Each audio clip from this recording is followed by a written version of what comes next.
Hi everyone, today let's try to solve the problem target sum. So we are given a num array and we can either add a plus or minus before every digit, and then we have to calculate the sum. And whenever that sum is equal to the target sum, we have to consider that as one possibility. So we have to find the number of possible ways it is to reach the target sum. So let me take this first example where num array contains 5 ones and the target is 3. So we have a num array which contains 5 ones and the target is 3. Okay, and we have to find the number of possible combinations. So what all combinations are present? One is all pluses before every digit. Okay, one is all minuses before every digit. And one way to find all the possible combinations is by using a stack approach, right? So suppose we're going to start with everything as -1. We're going to put everything as -1. Then what can we do? We can just flip this last digit. We can pop it out to the stack and we can assign +1 to that.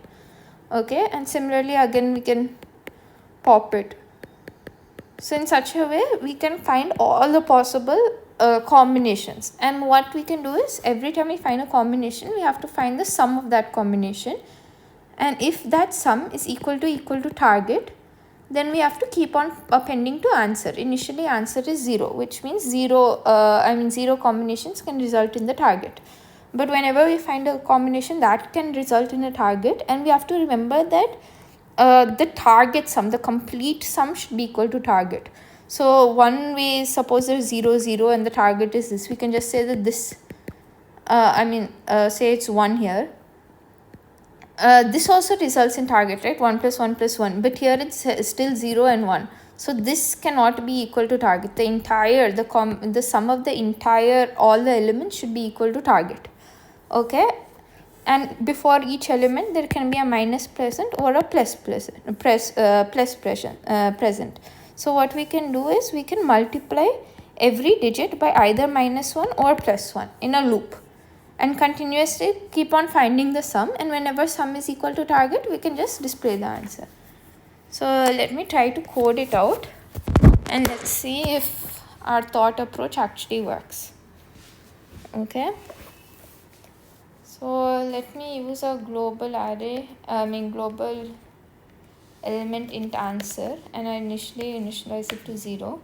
And also, since I need these nums and target in my other function, I would prefer having them as global variables, so I don't need to pass the values. I don't need to always pass the values as parameters. So let me just do all that. I'm just going to have int n, which is going to be the length of the nums array. So here let me have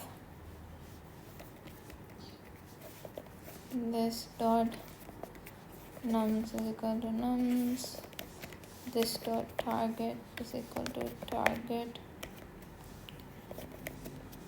this dot n is equal to nums dot length, and the n may return answer, and before that we'll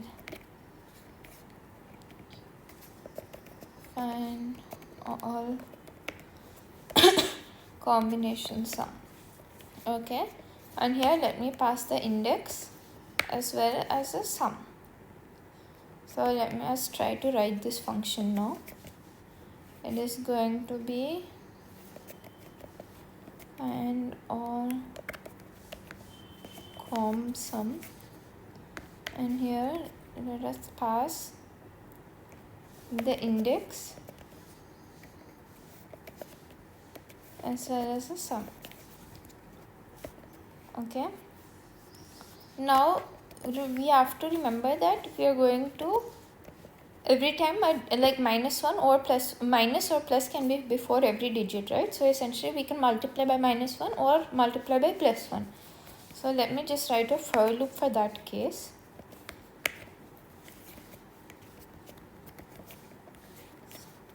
Okay, so here it's always going, this loop will always have d is equal to -1 and +1.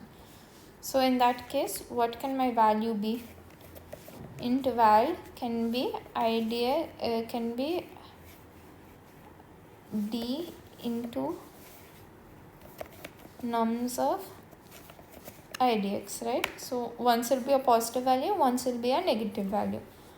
And whenever if I figure that out, right, we have to, the sum will be the initial sum, which is 0, whatever we passed in as parameter, that sum plus val. So we can just call this again,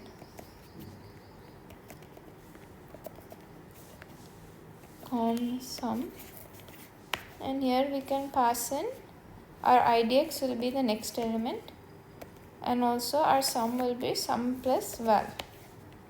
Okay, and now we have to think of our base conditions. One base condition is when we add it to our answer index. And when is that? When we reach the end of the array and the sum is equal to target. In this case, what are we doing? We're going to do answer is equal to answer plus 1, right? And suppose the index goes out of bounds, we can't figure out nums of idx, right? So in that case, it's just return.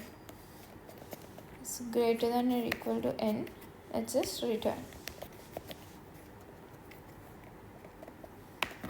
Okay, so this should ideally populate answer for all the combinations, and at the end we're returning the answer itself. So let's see if this works.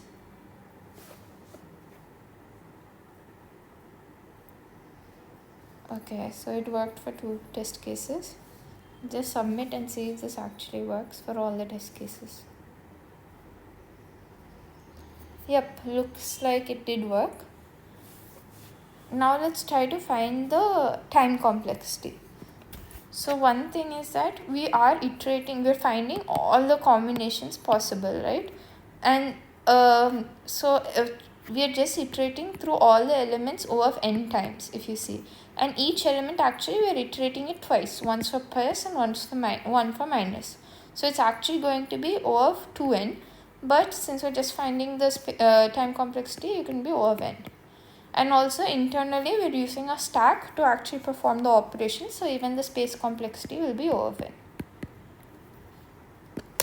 Okay, thanks everyone for tuning in. Bye bye.